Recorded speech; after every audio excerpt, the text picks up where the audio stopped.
America అధ్యక్షుడు Trump కి ఐక్యరాజ్య సమితిలో ఘోర అవమానం జరిగింది. యాదృచ్ఛికమో కావాలని చేశారో తెలియదు కానీ యుఎన్ కార్యాలయంలో ట్రంప్ ఆయన భార్య మెలానియా ఎస్కలేటర్ ఎక్కగానే అది హఠాత్తుగా ఆగిపోయింది. దీంతో ట్రంప్ మెలానియా ఇద్దరు షాక్ అయ్యారు. ఏం జరిగింది అంటూ ట్రంప్ అక్కడి వారిని కనుచూపులతో ప్రశ్నించారు. ఇంకా చేసేదేమీ లేక మెలానియా నడుచుకుంటూ వెళ్లిపోయారు. ఆమె వెనుకే ట్రంప్ కూడా మెట్లెక్కి పైకి వెళ్లారు. అక్కడి నుంచి కూడా ఏమైంది అంటూ మరోసారి చేతి సైగలు చేశారు ట్రంప్. అయితే ఈ సంఘటనపై అమెరికా సీరియస్ అయింది. ఉద్దేశపూర్వకంగానే జరిగింది అంటూ వైట్ హౌస్ దర్యాప్తునకు ఆదేశించింది. ప్రస్తుతం దీనికి సంబంధించిన వీడియో నెట్టింట వైరల్ అవుతోంది. అమెరికా అధ్యక్షుడు ట్రంప్ కి ఐక్యరాజ్య సమితిలో ఘోర అవమానం జరిగింది.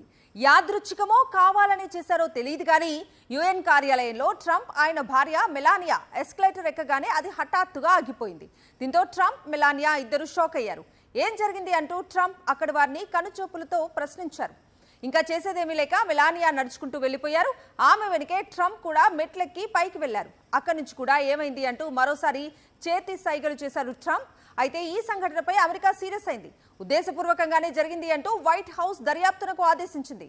ప్రస్తుతం దీనికి సంబంధించిన వీడియో నెట్టింట వైరల్ అవుతోంది.